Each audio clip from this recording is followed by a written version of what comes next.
अस्सलामुअलैकुम, welcome to the sublime academy.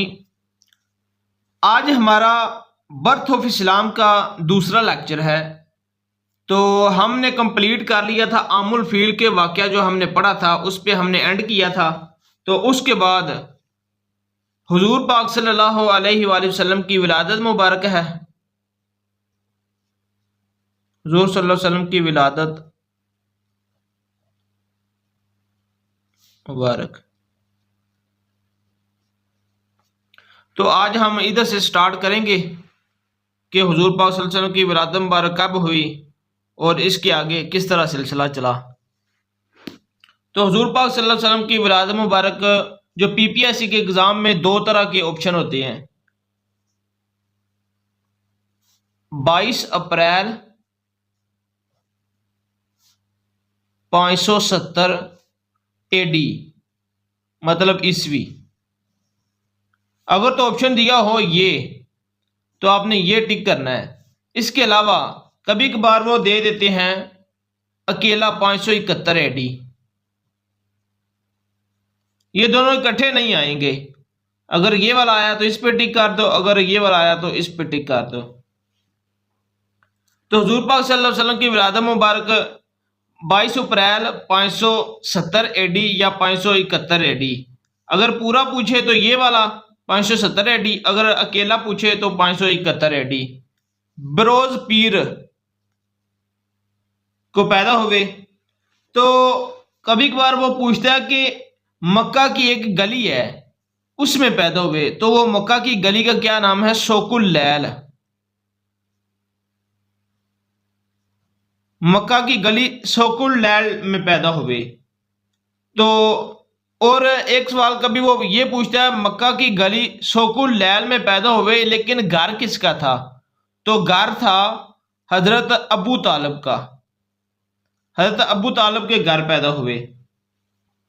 तो इसके बाद आ जाता है कि आप सल्लल्लाहु अलैहि वसल्लम की दाई कौन थी? तो इनकी दाई थी हजरत शिफा। हजरत शिफा इनकी दाई थी। तो हजरत शिफा कौन थी? ये हजरत अब्दुर्रहमान बिन औफ इनकी वालदा थी। हजरत अब्दुर्रहमान बिन औफ इनकी वालदा मुबारका थी। तो इसके बाद हमारे पास ये सवाल कभी कभार पूछते हैं कि हजरत ईसा अलैहिस्सलाम की कितने साल बाद हुजूर पाक सल्लल्लाहु अलैहि वसल्लम की विलादत बासादत हुई? तो इसका जो आंसर है वो है 569 साल बाद। 569 साल बाद हुजूर पाक सल्लल्लाहु अलैहि वसल्लम की विलादत मुबारक हुई। तो इसके बाद हमारे पास आ जाता है कि हुजूर पाक सल्लल्लाहु अलैहि वसल्लम का नाम किसने रखा?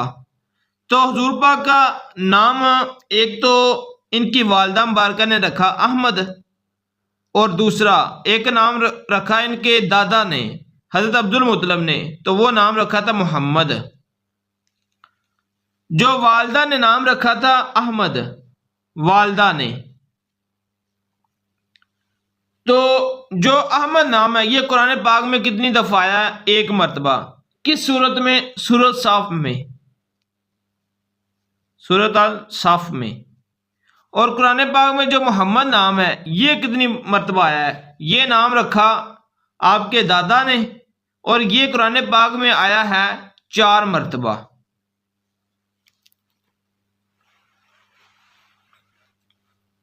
इसके बाद हमारे पास एक सवाल पीपीएससी वाले पूछते हैं कि हुजूर पाक सल्लल्लाहु अलैहि वसल्लम का अकीका किसने किया? तो हुजूर पाक सल्लल्लाहु अलैहि वसल्लम का अकीका इनके दादा ने किया, हजरत अब्दुल मुत्तलिब ने। तो ये पूछते हैं कि अकीका जो मुबारक किया है हुजूर पाक सल्लल्लाहु अलैहि वसल्लम का, वो हुजूर पाक की पैदाइश के कितने दिन बाद किया? तो हुजूर पाक की पैदाइश के 7 दिन बाद किया। 7 दिन बाद हुजूर पाक सल्लल्लाहु अलैहि वसल्लम की विलादत के 7 दिन बाद अकीका किया। तो इसके बाद वो कभी कभार ये सवाल पूछता है कि हुजूर पाक सल्लल्लाहु अलैहि वसल्लम को इनकी वालदा मुबारका ने कितने दिन दूध पिलाया? तो हजरत आमिना ने इनको दूध पिलाया था 3 दिन, पहले 3 दिन। तो इसके बाद इनकी जो दाइयां ना हुजूर पाक सल्लल्लाहु अलैहि वसल्लम की रजाई माँ, फोस्टर मदर जिनको कहते हैं, तो उन्होंने दूध पिलाया है। तो सबसे पहले इनकी हुजूर पाक सल्लल्लाहु अलैहि वसल्लम की जो रजाई माँ है जिन्होंने इनको दूध पिलाया वो हैं हजरत सोबिया। हजरत सोबिया, हजरत सोबिया ये कौन थी? ये हजरत सोबिया थी अबू लहब की लोंडी, इसकी गुलाम थी। तो इसने जो हजरत सोबिया थी इसने खुशखबरी सुनाई अबू लहब को कि आपके घर एक भतीजा आया है। तो इसने खुशी की वजह से ना हजरत सोबिया को आज़ाद कर दिया था। तो हजरत सोबिया ने एक तो हुजूर पाक सल्लल्लाहु अलैहि वसल्लम को दूध पिलाया और दूसरा हजरत हमजा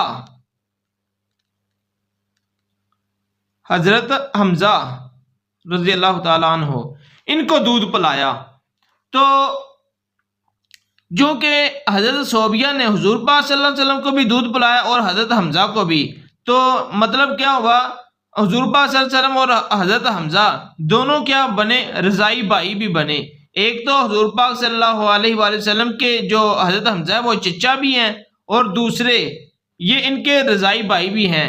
चचा इस तरह हैं कि हुजूर पाक सल्लल्लाहु अलैहि वसल्लम की जो वालिदा मुबारका है ना उनका नाम है हजरत आमिना।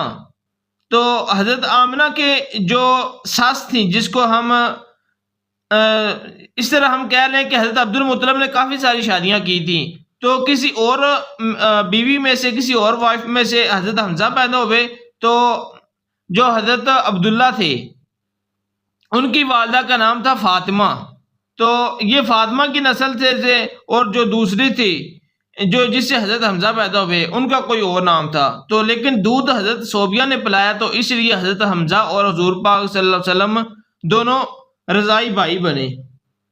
तो इसके बाद पहली जो लोंडी है अबू लहब की हजरत सोबिया, ये पहली रज़ाई माँ ये बनी।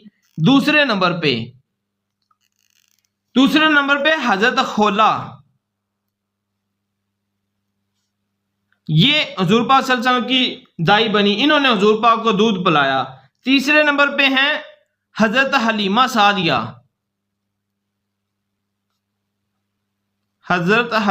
सादिया, तीसरे नंबर पे जिन्होंने दूध पिलाया। चौथे नंबर पे हैं फिर उम्मे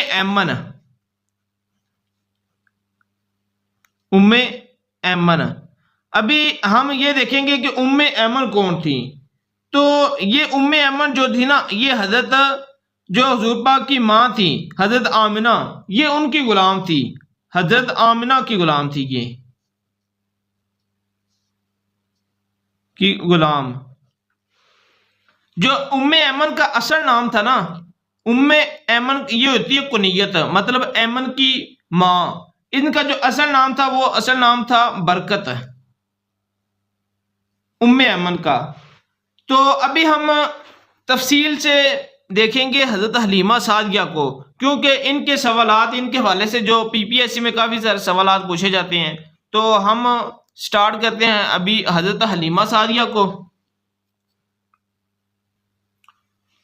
तो वो स्टार्ट करने से पहले एक चीज़ ये देख लें कि हुजूर पाक की जो कुल फोस्टर मदर बनी है ना, रज़ाई माँ, वो हैं 4।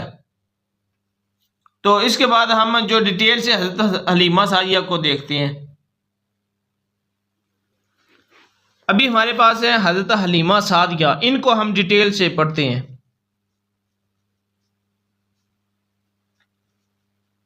हलीमा सादिया, तो सबसे पहले हम देखेंगे हजरत हलीमा सादिया के खानदान में इनके जो शोहर थे। हजरत हलीमा सादिया के शोहर का नाम था हारिस, और हजरत हलीमा सादिया के एक बेटी थी और एक बेटा था। जो बेटी थी उसका नाम था शीमा, और जो बेटा था उसका नाम था अब्दुल्ला। ये हजरत हलीमा सादिया के, ये इसकी बात कर रहा हूँ, इनके खानदान की। और इसके बाद हम देखते हैं कि हुजूर पाक सल्लल्लाहु अलैहि वसल्लम को कितने दिन इन्होंने दूध पिलाया। तो वो पूछता है कि कितने साल या कितने दिन, ज़्यादातर वो साल कहेगा। हुजूर पाक सल्लल्लाहु अलैहि वसल्लम को हज़रत हलीमा सादिया ने कितने साल दूध पिलाया, तो ये कुल बनते हैं 4 साल। इसकी डिटेल में बताता हूँ कि किस तरह इन्होंने दूध पिलाया। क्योंकि जो मक्का मुकरमा वाले थे ना, इधर जितने भी बच्चे पैदा होते थे, तो ये तफसीर में कहा जाता है कि मक्का मुकरमा में खाना काबा था, तो हज़रत अब्दुल मुत्तलिब थे जो, वो तो खाना काबा के मुतवल्ली थे, तो ज़्यादातर लोग मुख्तलिफ इलाकों के उधर आते थे। तो इस तरह होता था कि हुजूर पाक सल्लल्लाहु अलैहि वसल्लम या जितने भी इधर बच्चे पैदा होते थे, एक तो इधर इतनी ज़्यादा आबो हवा नहीं ठीक थी बच्चों के लिए, जो पैदाइशी बच्चे होते थे वो इधर उनको मसला हो जाता था। तो एक तो इस वजह से वो मदीना शरीफ वाले जो दाइयाँ थी उनको दे देते थे आबो हवा की वजह से। दूसरी बात ये थी कि इधर खाना काबा में काफ़ी सारी अवाम आती थी, मुख्तलिफ इलाकों से लोग आते थे, तो मुख्तलिफ बोलियां वो बोलते थे, अपनी अपनी लैंग्वेज होती थी उनकी। तो ये इसलिए भी बच्चों को भेजते थे कि ये इनकी जो लैंग्वेज ना, छोटा बच्चा जो होता है लैंग्वेज सीख रहा होता है, तो इसकी लैंग्वेज ज़बानी इसमें मुख्तलिफ मिक्स ना हो जाए। तो प्योर अरबी सीखने के लिए ना मक्का मुकरमा वाले जो दाइयाँ आती थी मदीना शरीफ से, उनको दे देते थे। तो हज़रत हलीमा सादिया को जब हुजूर पाक सल्लल्लाहु अलैहि वसल्लम को सौंपा गया इनको कि आपने अभी इनकी परवरिश करनी है, तो 2 साल का मुआहदा हुआ। पहले 2 साल का मुआहदा हुआ हज़रत हलीमा से हज़रत अब्दुल मुत्तलिब ने किया, क्योंकि हुजूर पाक सल्लल्लाहु अलैहि वसल्लम के वालिद वफात पा चुके थे, तो अभी ये हज़रत अब्दुल मुत्तलिब के पास थे। तो पहले 2 साल का मुआहदा हुआ कि इतने पैसे हम आपको देंगे, या जिस तरह भी उन्होंने मुआहदा किया, तो 2 साल इन्होंने पालना था। तो जब हज़रत हलीमा सादिया हुजूर पाक सल्लल्लाहु अलैहि वसल्लम को लेके गई, तो हुजूर पाक सल्लल्लाहु अलैहि वसल्लम की बरकत से इनका जो सेटअप था वो काफ़ी अच्छा हो गया। इनकी ऊँटनी वगैरह भी जो बीमार थी वो भी तंदुरुस्त होगी। इनकी जो बकरियां थी हज़रत हलीमा सादिया की, वो भी पहले से ज़्यादा दूध देने लगी, तो ये मदीना की जो काफ़ी मालदार औरत कहलाने लगी। तो उसके बाद जब 2 साल का मुआहदा पूरा हुआ ना, तो हज़रत हलीमा सादिया इस मुआहदे में ये था कि हर 6 महीने बाद इन्होंने वापस आके ना मक्का मुकरमा में अपने वालिदैन इनको हज़रत हुजूर पाक सल्लल्लाहु अलैहि वसल्लम को इनकी वालदा से इनके दादा से मिला के जाना था। मतलब 2 साल में 4 दफ़ा आना था। तो जब 2 साल मुकम्मल हुए ना, तो हज़रत हलीमा सादिया आई, तो इनका दिल ना करे कि हुजूर पाक को वापस कर दूं। इन्होंने कहा कि अब 2 साल मुझे और पालने दें, तो मैं पैसे भी नहीं लूँगी। तो फिर 2 साल का और मुआहदा हुआ। तो 2 साल के मुआहदे के बाद मैं एक मैप बनाता हूँ छोटा सा।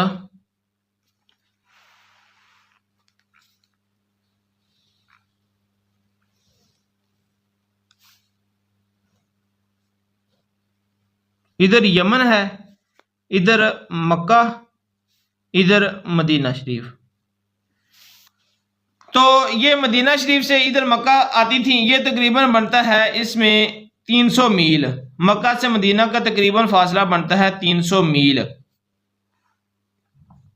तो मील को आप किलोमीटर में कर लें, 1.6 माइल होता है 1.6 किलोमीटर होता है 1 मील में। तो आप इसको आगे वो कर लेना, चेक कर लेना कि कितना बनता है। जो हमारा मेन फोकस है वो है हज़रत हलीमा सादिया, इनका खानदान, जो हुजूर पाक सल्लल्लाहु अलैहि वसल्लम को इन्होंने किस तरह पाला और किस तरह ये आगे सिलसिला चल रहा है, हम उस चीज़ को देख रहे हैं। अभी 2 साल तो इन्होंने कर लिए मुकम्मल। फिर इन्होंने 2 साल का और कहा कि मैं हुजूर पाक सल्लल्लाहु अलैहि वसल्लम को फ्री में अभी इनकी परवरिश करूँगी। तो ये फिर दोबारा वापस ले गई। तो एक फिर वाक़या पेश आया शक्कु सदर का, जिसको कहते हैं शक्कु सदूर। शक्कु सदर नहीं, शक्कु सदूर। शक्कु सदूर का वाक़या क्या था कि एक दिन हज़रत अब्दुल्ला, जो हुजूर पाक सल्लल्लाहु अलैहि वसल्लम के रज़ाई भाई थे, हज़रत हलीमा सादिया के बेटे थे हज़रत हारिस से। हुजूर पाक और ये दोनों खेल रहे थे तो हज़रत जिब्राईल अलैहिस्सलाम आए तो इन्होंने हुजूर पाक को लिटाया और सीना चाक किया। सीना चाक करके फिर सीने से दिल निकाला और दिल को आबे ज़मज़म से धोया। तो जो हज़रत हलीमा सादिया के बेटे अब्दुल्ला थे वो देख रहे थे ये सारा मामला, तो उन्होंने जाके अपनी माँ को हज़रत हलीमा को बताया कि इस तरह एक कोई शख्स आया, उसने हुजूर पाक को लिटा के उसका दिल निकाला और धोया। तो हज़रत हलीमा डर गई, तो उन्होंने आके देखा कि जो कमीज था वो साइड करके देखा तो इस तरह महसूस हुआ जैसे अभी किसी ने ना इधर टांके लगाए हैं, इस तरह महसूस हो रहा था। तो वो डर गई। तो उन 4 साल इधर मुकम्मल हो गए थे। तो 4 साल के बाद ये मक्का मुकरमा वापस छोड़ आई हुजूर पाक सल्लल्लाहु अलैहि वसल्लम को, यानी कि इन्होंने कुल 4 साल दूध पिलाया हजरत हलीमा सादिया ने। हजरत हलीमा सादिया ने 4 साल दूध पिलाया, यानी कि 4 साल परवरिश की। तो हुजूर पाक सल्लल्लाहु अलैहि वसल्लम चूंकि जो हलीमा सादिया थी इनकी बकरियां भी थी, तो हुजूर पाक सल्लल्लाहु अलैहि वसल्लम 4 साल के थे तो कुछ दिन हुजूर पाक सल्लल्लाहु अलैहि वसल्लम इनकी बकरियां भी चराया करते थे। हजरत अब्दुल्ला हजरत शीमा के साथ जाया करते थे। तो हुजूर सल्लल्लाहु अलैहि वसल्लम का कभी कभार वो पेशा भी पूछ लेती हैं। हुजूर सल्लल्लाहु अलैहि वसल्लम का पेशा तो वो क्या था, बकरियां चराई इन्होंने, ये भी कभी कभार पूछ लेते हैं। तो ये भी पूछ लेते हैं कि बकरियां किन की चराई। तो हजरत हलीमा सादिया का जो कबीला था ना वो था बनु हवाजन, असल में बनु हवाजन। वो 2 तरह से सवाल पूछेगा बनु हवाजन। आगे बनु हवाजन की एक शाख है, बनु हवाजन की आगे शाख है बनु साद। शाख को इस तरह सब ट्राई भी आप कह सकते हैं इंग्लिश में। बनु हवाजन की एक शाख थी बनु साद। तो जो हजरत हलीमा का कबीला था ना वो था बनु साद। तो वो दोनों तरह से बनु हवाजन भी कह सकता है, बनु साद भी कह सकता है। तो वो इस तरह सवाल पूछता है कि हुजूर पाक सल्लल्लाहु अलैहि वसल्लम ने किस कबीले की बकरियां चराई। तो बनु साद की, बनु साद की हुजूर पाक सल्लल्लाहु अलैहि वसल्लम ने बकरियां चराई। तो इसके बाद हम आगे चलते हैं कि हुजूर पाक सल्लल्लाहु अलैहि वसल्लम की 4 साल तो जो ख्याल रखा था, परवरिश की थी, वो हजरत हलीमा सादिया ने की थी। तो इसके बाद जब ये वापस आ गए तो वापस आने के बाद इनके बाद 4 साल के बाद फिर किसने परवरिश की, तो ये आ जाती है हमारे पास हजरत आमिना, हुजूर पाक सल्लल्लाहु अलैहि वसल्लम की वालदा मुबारका हजरत आमिना।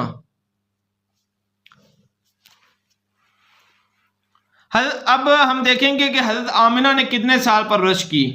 तो 4 साल चूंकि की थी हजरत हलीमा सादिया ने, फिर 2 साल की हजरत आमिना ने। तो 4 साल से लेकर 6 साल तक इनकी परवरिश की हजरत आमिना ने हुजूर पाक सल्लल्लाहु अलैहि वसल्लम की। तो जब 4 से 6 साल के दरमियान एक दिन हुजूर पाक सल्लल्लाहु अलैहि वसल्लम को इनकी वालदा मुबारका ये लेके गई मदीना शरीफ। हुजूर पाक सल्लल्लाहु अलैहि वसल्लम के जो वालिद थे ना हजरत अब्दुल्ला, उनकी जो कब्र मुबारक थी वो थी मदीना शरीफ में। तो चूंकि हजरत आमना भी मदीना की थी, तो इस तरह हुआ कि हजरत आमना जब उधर गई ना तो हजरत अब्दुल्ला की कब्र पे, तो इनकी तबीयत नासाज हो गई, इधर तबीयत खराब हो गई, तो इधर ही फिर इनकी वफात हो गई। तो ये अबवा के मकाम पे है, मदीना शरीफ में अबवा के मकाम पर हुजूर पाक सल्लल्लाहु अलैहि वसल्लम के वालिद हजरत अब्दुल्ला और हुजूर सल्लल्लाहु अलैहि वसल्लम की वालदा हजरत आमिना दोनों की जो कब्र मुबारक है अबवा के मकाम पर है मदीना शरीफ में, क्योंकि ये हजरत आमिना मदीना शरीफ की थी। तो इसके बाद तो जो हजरत आमिना इनको लेके गई थी हुजूर पाक सल्लल्लाहु अलैहि वसल्लम को इनके वालिद की कब्र पर, तो कौन कौन गया था। एक तो गई थी उम्मे ऐमन, हुजूर पाक सल्लल्लाहु अलैहि वसल्लम थे, तो उम्मे ऐमन और हुजूर सल्लल्लाहु अलैहि वसल्लम की वालदा और एक काफिला गया था। तो हुजूर सल्लल्लाहु अलैहि वसल्लम की वालदा मुबारका तो उधर वफात पा गई, तो वापस लाना उस वक्त मुश्किल था। अभी तो चूंकि जहाज वगैरह है तो आसानी होती है, जल्दी आ जाता है, लेकिन उधर फिर वापस आना मुश्किल था, तो उनको उधर ही दफना दिया गया। तो अबवा के मकाम पर हुजूर पाक सल्लल्लाहु अलैहि वसल्लम के वालिद और वालदा दोनों उधर दफन है। तो हजरत उम्मे ऐमन जो थी, जो हुजूर पाक सल्लल्लाहु अलैहि वसल्लम की वालदा की गुलाम थी, तो ये फिर इनको वापस ले आई काफिले के साथ। तो उनके बाद इस वाक़े के बाद फिर इसकी परवरिश हजरत अब्दुल मुत्तलिब करेंगे। तीसरे नंबर पे आ गया हमारे पास हजरत अब्दुल मुत्तलिब।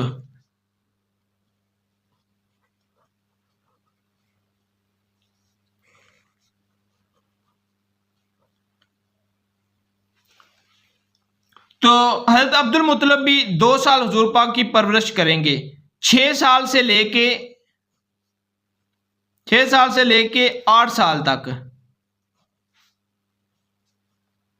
2 साल हुजूर पाक सल्लल्लाहु अलैहि वसल्लम की परवरिश करेंगे हजरत अब्दुल मुत्तलिब।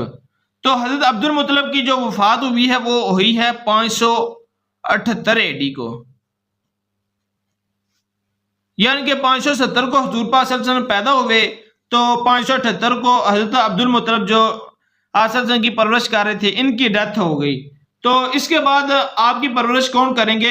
दूसरी ये बात, हजरत अब्दुल मुत्तलिब के साथ हजरत उम्मे ऐमन भी थी, जो कि हुजूर पाक सल्लल्लाहु अलैहि वसल्लम की परवरिश कर रही थी, क्योंकि ये चौथी जो हुजूर पाक सल्लल्लाहु अलैहि वसल्लम की फोस्टर मदर भी हैं, रजाई माँ भी हैं। चूंकि दूध ये पिला रही थी, तो हजरत अब्दुल मुत्तलिब के अंडर थी ये, तो ये इनकी परवरिश कर रही थी और हजरत अब्दुल मुत्तलिब इनकी परवरिश कर रहे थे। तो इसके बाद हजरत अब्दुल मुत्तलिब की वफात के बाद फिर इनकी कौन परवरिश करते हैं? हजरत अबू तालिब।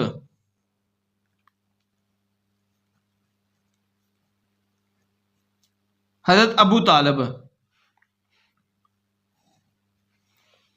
फिर सारी उम्र हजरत अबू तालिब के यही आपकी परवरिश करते रहेंगे। तो हजरत अबू तालिब का जो असल नाम है, अबू तालिब का वो असल नाम है इमरान। हजरत अबू तालिब का इमरान। हजरत अबू तालिब थे हुजूर पाक सल्लल्लाहु अलैहि वसल्लम के चचा।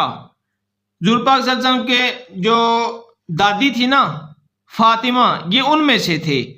फातिमा के थे 3 बेटे, अबू तालिब, अब्दुल्ला हुजूर पाक सल्लल्लाहु अलैहि वसल्लम के वालिद, और एक थे जुबैर। ये तीनों एक माँ से थे, हजरत फातिमा से। हुजूर पाक सल्लल्लाहु अलैहि वसल्लम के जो दादा थे, उन्होंने ज्यादा शादियां की थी, तो जो फातिमा में से थे ना, वो थे हजरत अबू तालिब, हजरत अब्दुल्ला और हजरत जुबैर। तो हजरत अबू तालिब ने फिर सारी उम्र इनकी परवरिश की।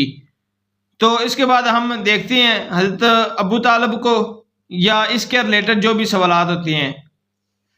तो हजरत अबू तालिब चूंकि आप सल्लल्लाहु अलैहि वसल्लम की परवरिश कर रहे थे, तो मक्का वालों का जो पेशा था वो था तजारत करना। तो हुजूर पाक के चचा भी तजारत करते थे मक्का से मदीना की तरफ। तो अभी हम देखेंगे कि हुजूर पाक सल्लल्लाहु अलैहि वसल्लम फिर आगे इनके साथ तजारत करने भी जाएंगे, तो किधर किधर गए और कैसे कैसे हुआ वो अभी हम देखते हैं। हुजूर पाक ने हजरत अबू तालिब के साथ जो पहला सफर किया था ना, मुल्क शाम का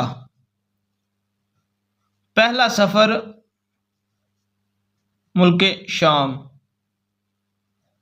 का, हुजूर पाक सल्लल्लाहु अलैहि वसल्लम की उम्र मुबारक कितनी थी? 12 साल, जब पहली दफा मुल्क शाम का सफर किया।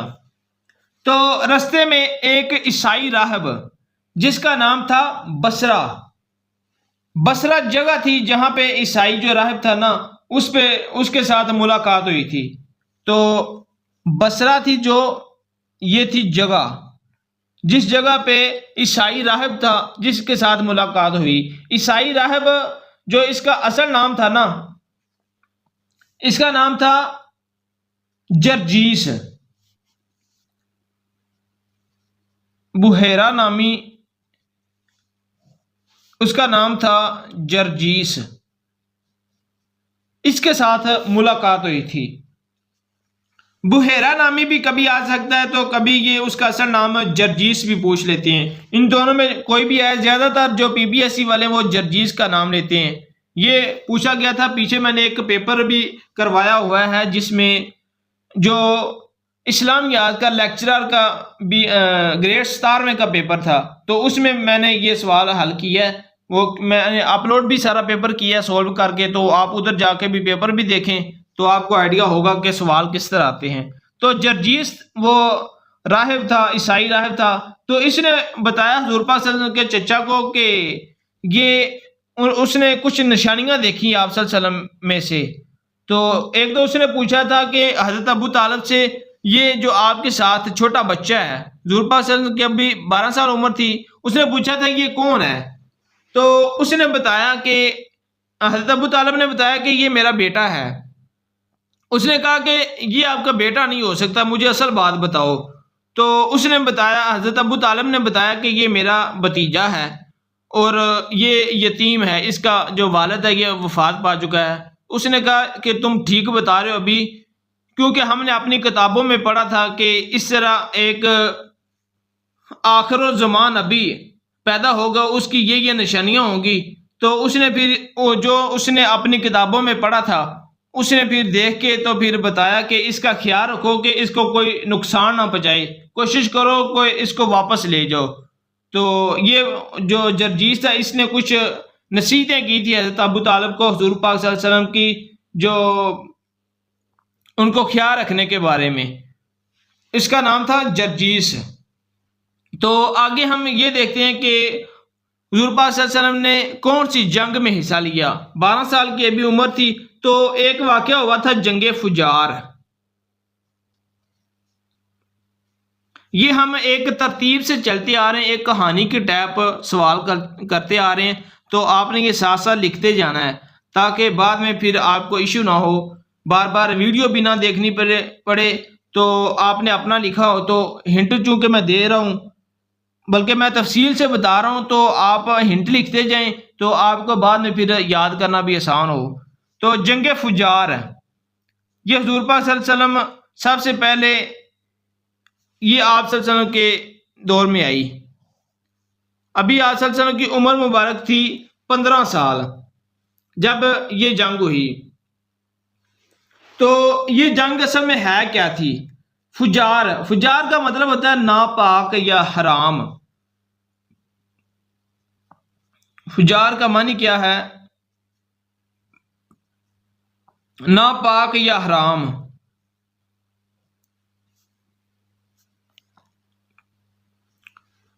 अभी ये इसका मतलब है नापाक या हराम, क्योंकि ये जो जंग थी ना, ये मुकद्दस महीनों में लड़ी गई थी। अभी जो मुकद्दस महीने थे ना, वो थे 4 महीने। इसमें सबसे पहला महीना था जिलकद। तो इसमें क्या होता था कि जिलकद में ये कहा गया था कि हम सफर करेंगे। तो इसके बाद था जिलहज। जिलहज था, तो जिलहज में क्या था कि मक्का का तवाफ करेंगे। फिर था मुहर्रम। मुहर्रम में क्या था कि मक्का का तवाफ करके फिर वापस जाएंगे। उसके बाद था रजब। तो रजब में क्या था कि उम्रा करेंगे, उम्रा वगैरह जो होता है। तो ये जंग असल में हुई क्यों और इन महीनों में हुई? तो इस वजह से इसको नापाक या जहलियत की जंग कहते हैं। ये असल में इस्लाम को प्रोटेक्शन वगैरह देने के लिए नहीं थी, ये वैसे ही जहलियत की जंग थी, जैसे छोटे लड़ाई झगड़े वगैरह होते हैं। तो इस वजह से तो ये असल में जंग हुई इस वजह से थी कि कुछ कबीले इस तरह होते थे। मैं आपको थोड़ी सी तफसील बताता हूँ। हुजूर पाक सल्लल्लाहु अलैहि वसल्लम का कबीला था कुरैश, और कुरैश ये चूंकि कबीले होते थे, ये एक दूसरे के साथ मुआहदा कर लेते थे कि मुश्किल वक्त में हम आपकी मदद करेंगे, या किसी भी चीज़ की ज़रूरत हुई तो एक दूसरे की मदद करेंगे, उसका ख्याल रखेंगे। तो इनके साथ जो कबीला कुरैश के साथ जो कबीला था वो था बनु कनाया। इनका इसके साथ मुआहदा हुआ कि कोई भी मामला हुआ तो एक दूसरे की मदद करेंगे। तो इधर एक कबीला था जिसका नाम था बनु हवाजन। तो बनु हवाजन का आगे एक था कैस इलान।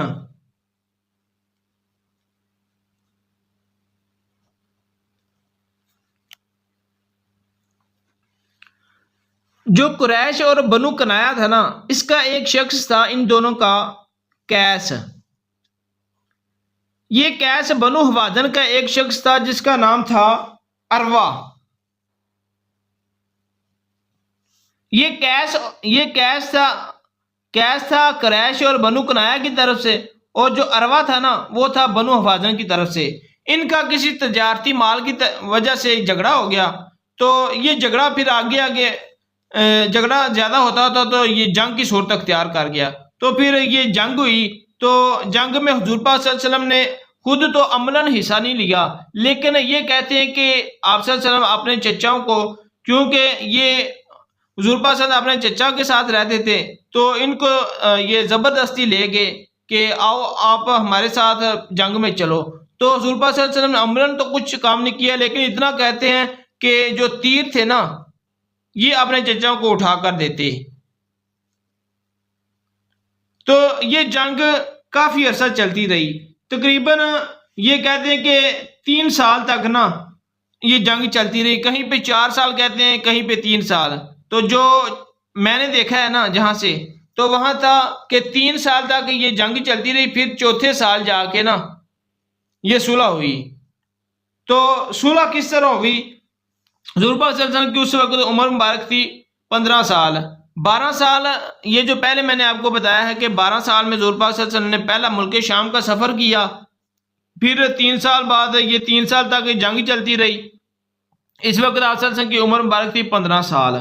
तो फिर सुलह के लिए एक मुआहदा हुआ। सुलह के लिए एक जो मुआहदा हुआ था ना उसका नाम था हल्फुल फजूल।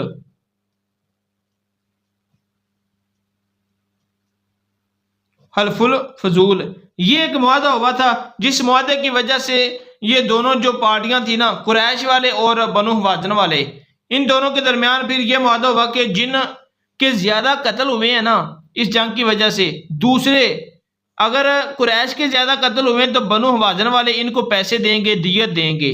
अगर इनके ज्यादा हुए हैं तो कुरैश वाले इनको पैसे देंगे। तो इस वजह से ये जंग बंद हुई। तो ये कहते हैं कि सुलह किसने करवाई थी? तो उतबा बिन रबी, ये इसने सुलह करवाई थी। ये कौन था? ये अबू सुफियान थे। जो अबू सुफियान इसका सुसर था, अबू सुफियान का सुसर ये उतबा बिन रबी। अबू सुफियान का आपको पता है कि हजरत जो अब्दुल मुतलब हैं उनके जो फिर आगे थे, यानी उनके आगे जो सिलसिला चलता था ना अब्दुल मनाफ का। तो अब्दुल मनाफ के थे 4 बेटे, जिसमें अब्दुल शमस था। जो आप तरतीब वाइज पढ़ते आ रहे होंगे अगर, तो फिर आपको ये सही समझ लगेगी कि कौन किसका बेटा था और ये आगे किस तरह सिलसिला चलता आ रहा है। तो उस अब्दुल मनाफ के 4 बेटे थे, अब्दुल शमस, हाशिम, मतलब नौफल। तो जो अब्दुल शमस था उसका बेटा था बनु उमैया। तो उमैया से आगे हरब था, हरब से आगे अबू सुफियान था। तो अबू सुफियान का ये जो सुसर है उतबा बिन रबी, इसने ये जो सुलह करवाई थी। तो इसके बाद हम देखेंगे मुल्क शाम का दूसरा सफर। मुल्क शाम का दूसरा सफर ये हम देखेंगे हमारे तीसरे लेक्चर में। तो अपना ख्याल रखिएगा। अल्लाह हाफिज, मिलते हैं अगली वीडियो में।